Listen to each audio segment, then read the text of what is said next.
In the structure of the ancient temple, there existed multiple chambers that granted access based on spiritual standing.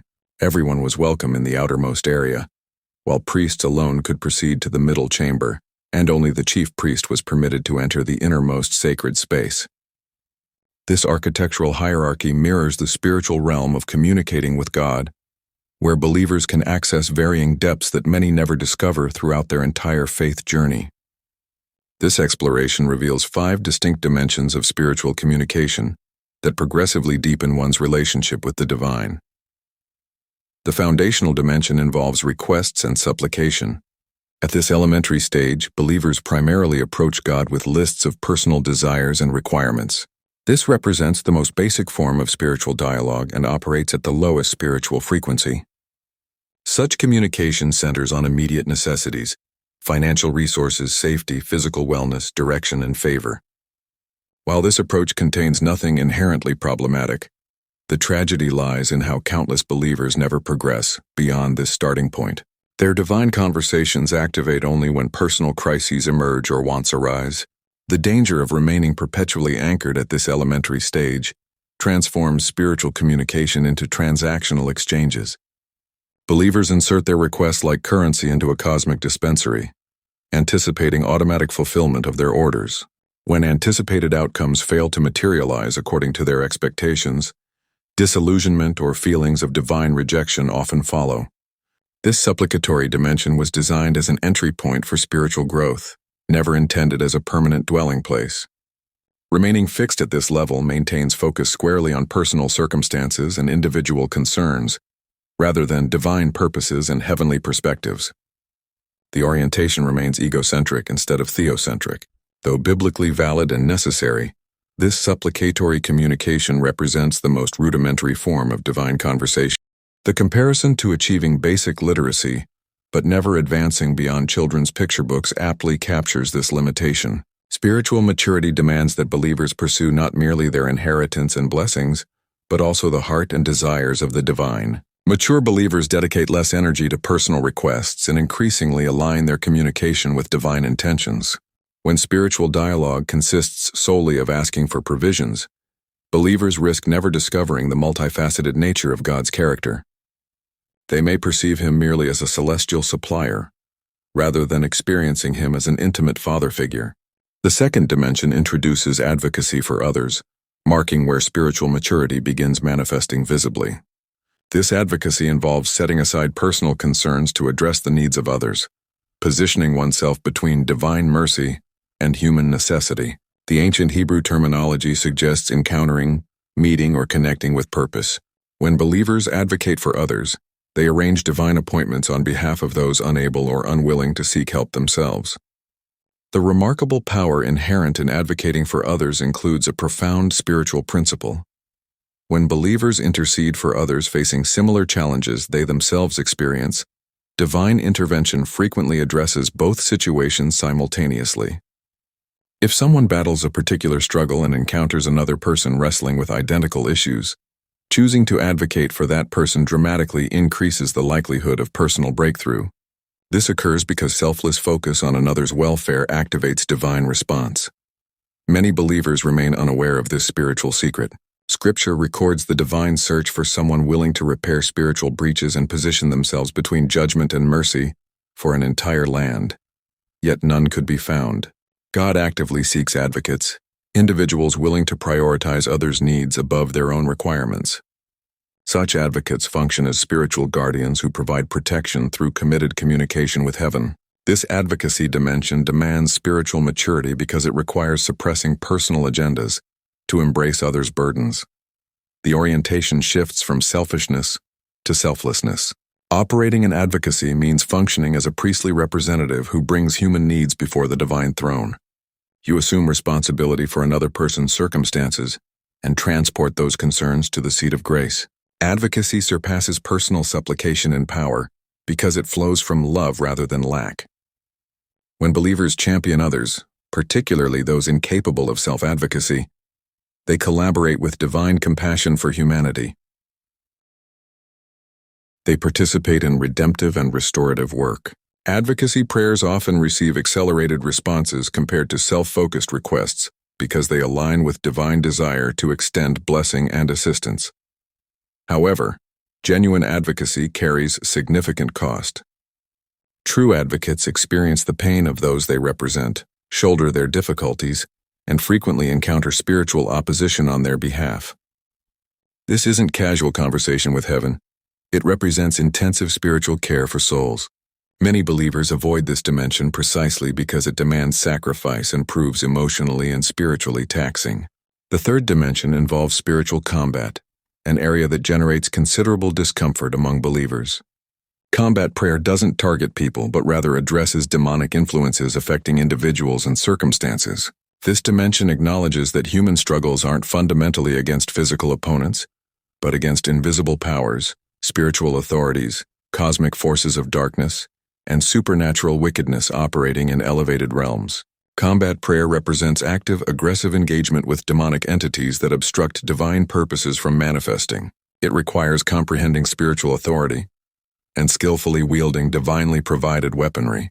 Scripture records divine delegation of power to overcome serpents, scorpions, and all enemy forces, with guaranteed protection. The original language reveals this power as delegated authority rather than mere strength. Combat prayer incorporates binding and releasing as taught by Christ, exercising spiritual legal authority to prohibit demonic activity and authorize divine will. This dimension proves absolutely essential for breakthrough in resistant situations. Sometimes prayer remains unanswered not from divine unwillingness but because demonic forces actually hinder responses. The prophet Daniel experienced this when his prayer faced 3-week delay due to spiritual warfare in heavenly realms. Combat prayer demands spiritual maturity, biblical knowledge, and robust divine relationship. Spiritual battles cannot be fought through human strength alone. Believers must be equipped with divine armor and operate under heavenly authority. Many believers avoid this dimension because it intimidates and often provokes enemy retaliation. The fourth dimension introduces prophetic communication, where prayer becomes creative rather than merely responsive. Prophetic prayer involves summoning divine future into present reality, declaring his intentions into existence, and collaborating to establish his kingdom on earth. This operates from revelation rather than merely information. Divine promise includes hastening his word to performance, but requires people who will articulate his word through prayer to activate that performance. Prophetic prayer flows from understanding divine heart and will beyond merely knowing promises. It communicates with insight into divine purposes and plans. Operating prophetically means not just requesting circumstantial changes, but speaking desired outcomes into being.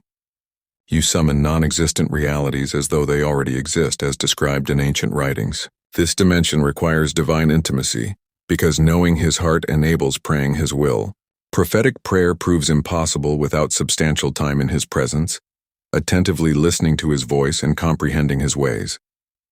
This isn't about predicting futures but partnering to accomplish purposes through prayer. Prophetic prayer wields incredible power, because it operates from divine perspective rather than human viewpoint.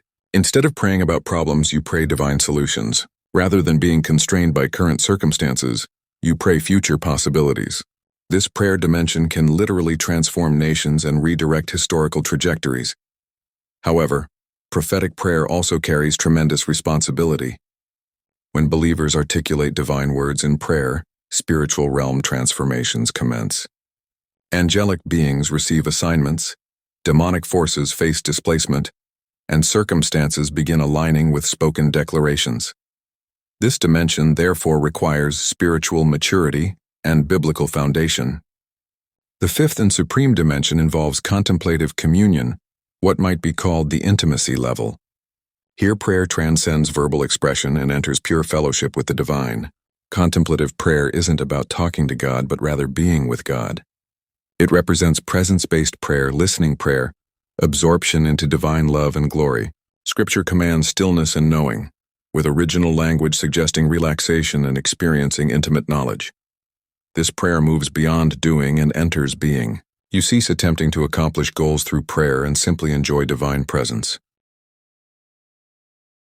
Throughout his ministry, Christ modeled this dimension, regularly withdrawing from activity into solitude, not seeking specific provisions but maintaining intimate relationship.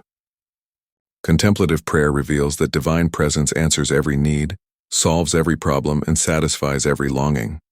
You progress beyond wanting things from God to simply wanting God Himself. This prayer transforms internally because you're not merely discussing God, but experiencing Him directly. At this level, prayer becomes less about words and more about wordless communion.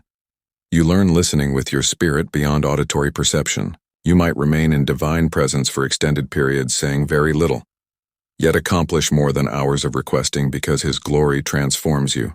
Ancient terminology describes meditation, musing, and communion, marinating in divine presence until His nature permeates your being. Transformation occurs naturally from beholding His glory and experiencing progressive change. These 5 dimensions progress sequentially, each building upon predecessors. You don't abandon requests upon learning advocacy. You add advocacy to requests. You don't cease advocacy upon learning combat. You incorporate combat into advocacy practice. Each dimension genuinely enhances and empowers others. Believers witnessing dramatic prayer responses operate across all 5 dimensions as situations require. They discern when to request, when to advocate, when to engage combat, when to pray prophetically, and when to simply rest in divine presence. They've developed comprehensive prayer capabilities, making them effective in any spiritual situation. Consider learning musical instruments. First come basic notes and simple melodies, then complex compositions, varied styles, and advanced techniques. Master musicians perform everything from simple tunes to elaborate symphonies through developed skill at every level. Prayer functions identically. Most believers never advance beyond the foundational level because each higher dimension requires greater commitment, sacrifice, and spiritual maturity. Supplication proves easy because it centers on personal needs. Advocacy proves harder, requiring prioritizing others above yourself. Combat prayer intimidates through spiritual conflict. Prophetic prayer demands divine intimacy and will comprehension. Contemplative prayer requires time and quietness many prove unwilling to invest. Another factor keeping believers at basic levels involves assumptions about expectations. Many faith communities teach only supplication, never mentioning higher dimensions. People assume requesting provisions constitutes complete prayer. They never realize prayer represents a journey into deeper relationship and greater spiritual authority. Fear also confines people to lower levels. Advocacy can be emotionally demanding. Combat prayer may provoke spiritual attack. Prophetic prayer carries responsibility. Contemplative prayer requires vulnerability and surrender. Remaining safe at supplication level proves easier than risking challenges accompanying higher dimensions. Advancing to higher prayer dimensions requires willingness to pay required prices. Each level demands something specific. Combat prayer requires boldness and authority. Prophetic prayer requires intimacy and revelation. Contemplative prayer requires time and stillness. Spiritual growth always involves investment, but the rewards of deeper divine communion and increased spiritual effectiveness far exceed any cost.